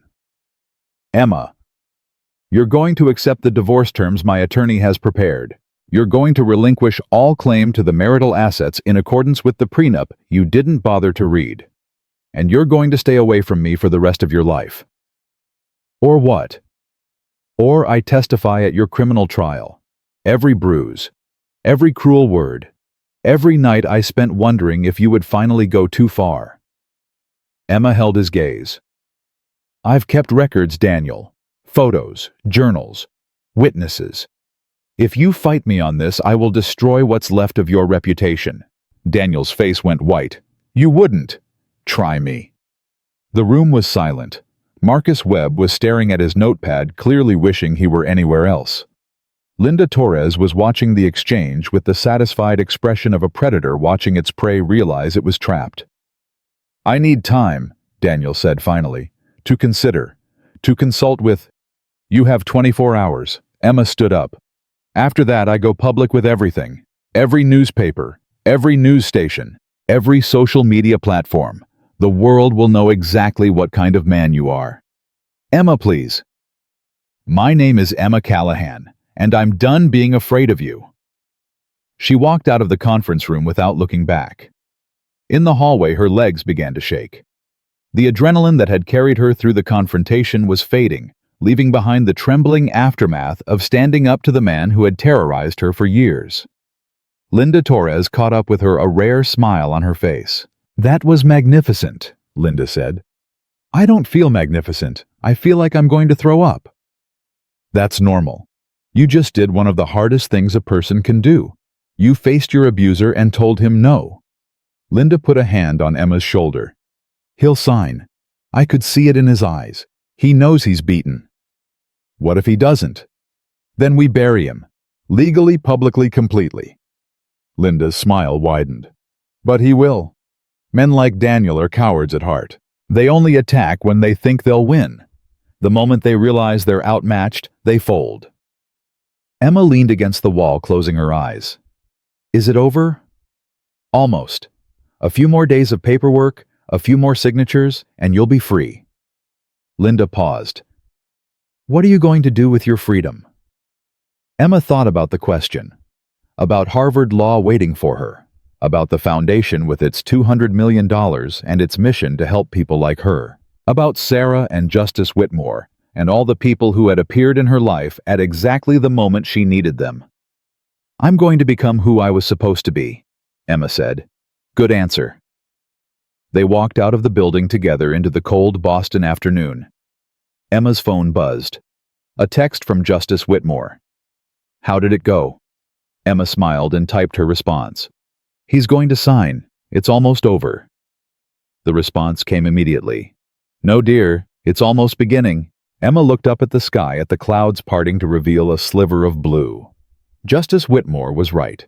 This wasn't the end of anything. It was the start of everything. 6 months later, Emma Callahan stood at the podium of the Harvard Law School auditorium, looking out at 500 faces waiting to hear her speak. The invitation had come 3 weeks ago. The dean had called personally asking if she would deliver the keynote address at the annual Women in Law Symposium. Emma had almost said no. Public speaking terrified her. The thought of standing in front of hundreds of people telling her story made her stomach clench with familiar fear. But then she thought about the women in that audience.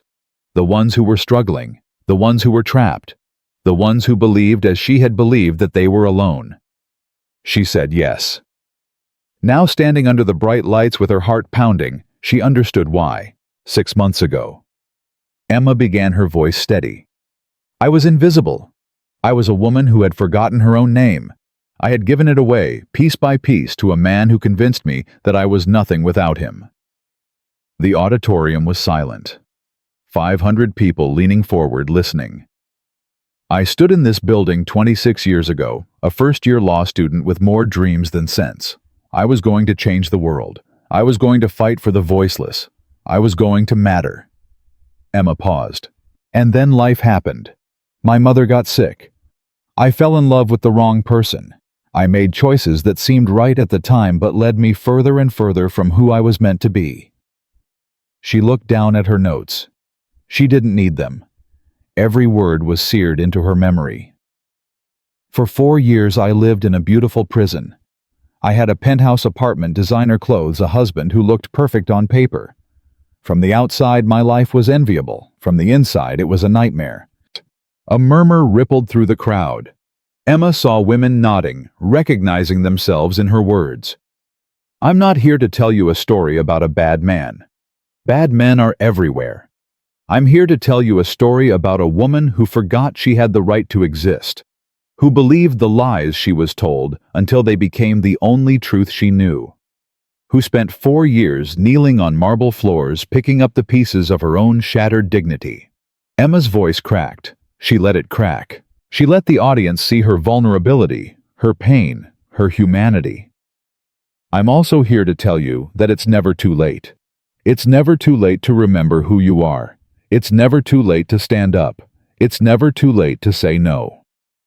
The applause started before she finished the sentence. It built like a wave, crashing over her, filling the auditorium with the sound of 500 people telling her that she was seen, that she mattered, that her story was worth telling. Emma let the applause wash over her.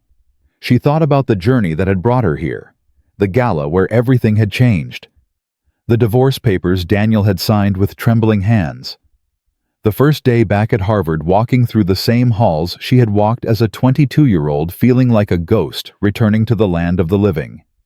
The applause faded. Emma continued. "This morning I received a phone call from a woman named Maria. She's 43 years old, a mother of 2, married for 18 years, to a man who treats her the way my husband treated me. She found the courage to call our foundation's hotline because she saw a news story about me. She told me that if I could escape, maybe she could too." Emma's eyes burned with tears she refused to shed. "Maria is why I'm here, not to celebrate myself, not to rehash my trauma for entertainment. I'm here because there are thousands of Marias out there, trapped in beautiful prisons, believing they don't deserve better. I'm here to tell them that they do." She stepped away from the podium. "The Whitmore Foundation is launching a new initiative today. We're calling it Project Second Chance. It's a comprehensive program to help survivors of domestic abuse rebuild their lives. Legal aid, financial counseling, job training, therapy, housing, everything a person needs to start over." Emma looked at Justice Whitmore sitting in the front row, beaming with pride. "My godmother taught me that true power isn't about money or status or connections. True power is the ability to help someone else stand up when they've been knocked down. That's what we're building. That's what Maria deserves. That's what every survivor deserves. The applause came again, louder this time. People were standing. Emma saw women wiping their eyes, saw men nodding with respect, saw a room full of future lawyers, understanding that the law wasn't just about cases and precedents. It was about people. After the speech, Emma was surrounded. Students wanting to shake her hand. Professors wanting to discuss her ideas. Journalists wanting interviews. She handled them all with grace, with the poise she had learned over 6 months of slowly becoming herself again. Finally, the crowd thinned. Emma found herself alone with Justice Whitmore walking across the Harvard campus in the cool evening air. "Your mother would have been proud," Justice Whitmore said. "I hope so. I know so. You sounded exactly like her today. The same fire, the same conviction, the same refusal to accept injustice." Justice Whitmore squeezed Emma's arm. "She's watching, you know. Wherever she is, she's watching and she's proud." Emma stopped walking. She looked up at the old buildings, the ancient trees, the paths she had walked as a young woman full of dreams. "I'm scared," she admitted. "Of what?" "Of everything. Of failing. Of succeeding. Of becoming someone my mother wouldn't recognize." "Emma," Justice Whitmore turned to face her. "Your mother would recognize you anywhere, not because of your name or your face or your accomplishments, because of your heart. That hasn't changed. That will never change." Emma nodded. But there was something else, something she had been carrying for 6 months, waiting for the right moment to say. "I need to tell you something." "What is it?" "Daniel called me yesterday." Justice Whitmore's face hardened. "He's not supposed to contact you. The restraining order. He didn't call to threaten me. He called to apologize." The word hung in the air between them. Justice Whitmore's expression shifted from anger to confusion to something Emma couldn't identify. Apologize. "He's in therapy now. Court-ordered after the assault conviction. He served 60 days in jail, lost his license to practice law, and now he's working at a nonprofit in Worcester, teaching financial literacy to low-income families." Emma paused. "He sounded different. Broken, but different. And you believe him?" "I don't know. I don't know if I'll ever believe anything he says. But I listened. I let him talk. And when he was done, I told him that I forgave him." Justice Whitmore was silent for a long moment. "Why?" she finally asked. "Because carrying hate is exhausting. Because I spent 4 years drowning in his cruelty, and I refuse to spend another minute letting him occupy space in my head. Because forgiveness isn't about him. It's about me." Emma met her godmother's eyes. "I forgave him so I could be free. Completely free. Not just legally. Emotionally." Justice Whitmore studied Emma's face. Whatever she saw there made her nod slowly. "You're wiser than I was at your age." "I had good teachers." They resumed walking, following the path toward the law school library, where Emma had spent countless hours as a student dreaming of the future. "There's something else I need to tell you," Justice Whitmore said. "What?" "I'm retiring. Fully this time. No more board meetings, no more foundation oversight, no more anything." She held up a hand before Emma could protest. "I'm 81 years old, Emma. I've spent 60 years fighting. I'm tired. And more importantly, I'm ready to pass the torch. To me. To you. The foundation is yours now. All of it. The board has already approved the transfer. As of next month, you'll be the sole director of a $200 million organization." Emma stopped walking again. The weight of what Justice Whitmore was saying pressed down on her shoulders.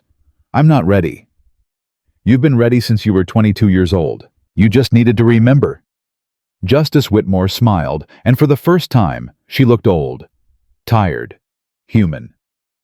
"I've watched you for 6 months, Emma. I've watched you rebuild your life, finish your degree launch programs that are already helping thousands of people. You don't need me anymore. You never really did." "That's not true. I needed you. I still need you." "You needed a push, a reminder, someone to show you what you were capable of. Justice Whitmore reached out and cupped Emma's face in her weathered hands. But the strength was always yours. The courage was always yours. I just helped you find it again. Emma's tears finally spilled over. She embraced her godmother, holding on tight, feeling the fragility of the body that had seemed so invincible for so long. "Thank you," Emma whispered, "for everything. Thank me by living well, by helping others, by becoming the woman your mother knew you could be." Justice Whitmore pulled back, her own eyes glistening. "Now, I believe you have a graduation ceremony to attend." Emma laughed through her tears. "That's not for another 3 weeks." "I know, but I wanted to give you your gift early." Justice Whitmore reached into her pocket and pulled out a small velvet box. Emma opened it. Inside was a ring. Simple, elegant. A single sapphire surrounded by tiny diamonds. "It was your mother's," Justice Whitmore said. "She gave it to me before she died. She asked me to give it to you on your graduation day. She wanted you to know that she never stopped believing in you." Emma slid the ring onto her finger. It fit perfectly. "She knew," Emma whispered. "She knew I would come back. She knew you would find your way. She just didn't know how long it would take." Justice Whitmore smiled. Mothers always know. They stood together in the fading light, two women who had found each other across decades and distance and loss. The future stretched out before them, uncertain but full of possibility. "I should get back," Justice Whitmore said finally. "Early bedtime for old ladies." "You're not old, you're timeless. Flattery will get you everywhere." Justice Whitmore kissed Emma's cheek. "I'll see you at the graduation. Front row, crying like a fool. I wouldn't have it any other way." Justice Whitmore walked away, her figure growing smaller in the distance until she disappeared around a corner. Emma watched her go, then turned and looked up at the law school building. In 3 weeks, she would walk across a stage and receive her diploma.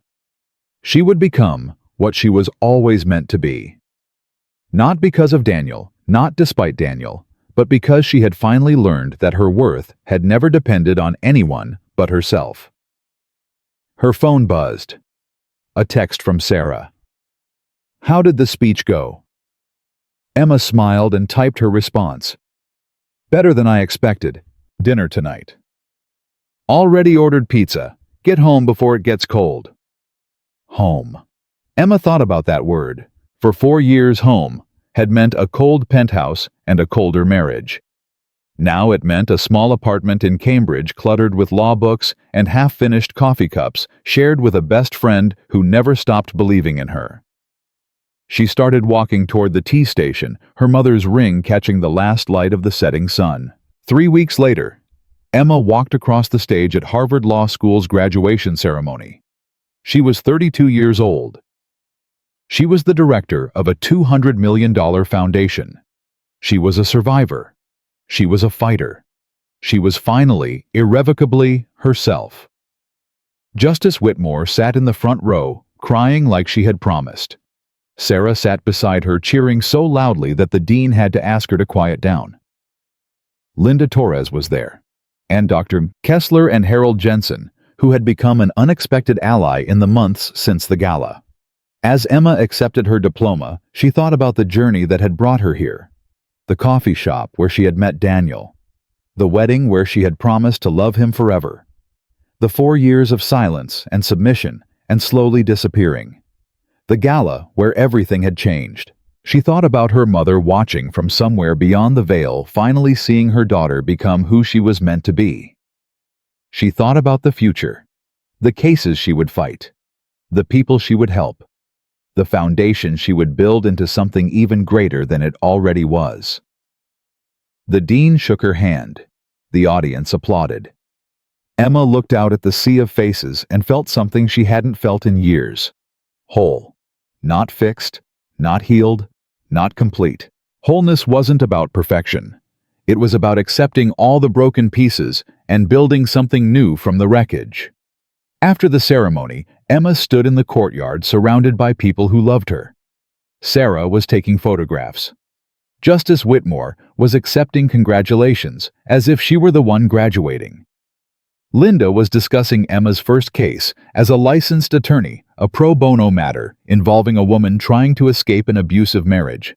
Emma, she turned. A young woman stood at the edge of the crowd, hesitant and uncertain. She looked to be about 25 with dark circles under her eyes and a bruise on her wrist that she kept trying to hide with her sleeve.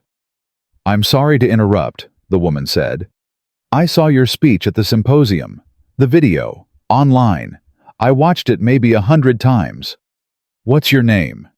"Maria. I'm the one who called the hotline, the one you talked about." Emma's breath caught. She stepped away from the crowd toward this stranger, who wasn't a stranger at all. "Maria, you came." I had to. I had to see you, to thank you." Maria's eyes filled with tears. "I left him 3 weeks ago. I took my kids and I left. Because of you. Because you showed me it was possible." Emma pulled Maria into a hug. She felt the woman's shoulders shaking with sobs, felt the relief and the terror, and the fragile hope that came with starting over. "You're brave," Emma whispered. "You're so brave." "I'm scared." "I know. I was scared too. I'm still scared sometimes." Emma pulled back and looked into Maria's eyes. "But scared is okay. Scared means you're doing something important. Scared means you're alive." "What do I do now?"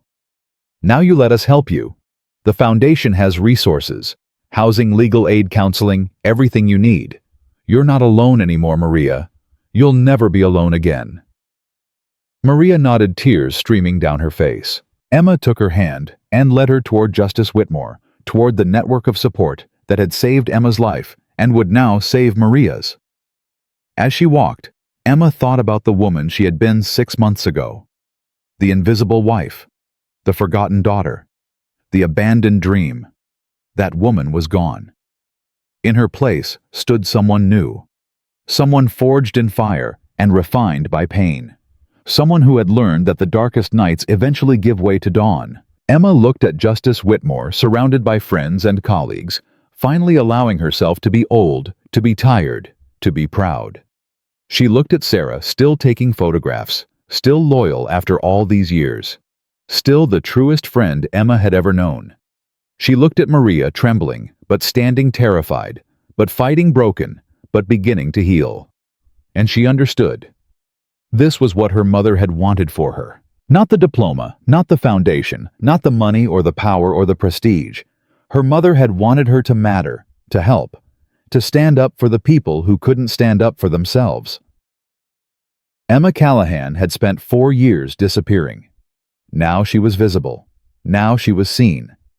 Now she was exactly who she was meant to be.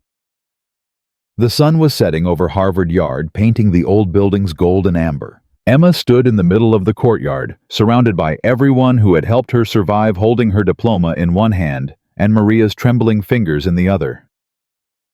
She thought about Daniel somewhere in Worcester, teaching financial literacy and learning what it meant to be humbled. She thought about her mother, watching from somewhere beyond the stars, finally able to rest. She thought about the future, bright and terrifying, and full of possibilities she couldn't yet imagine, and she smiled. Because Emma Callahan had learned the most important lesson of her life.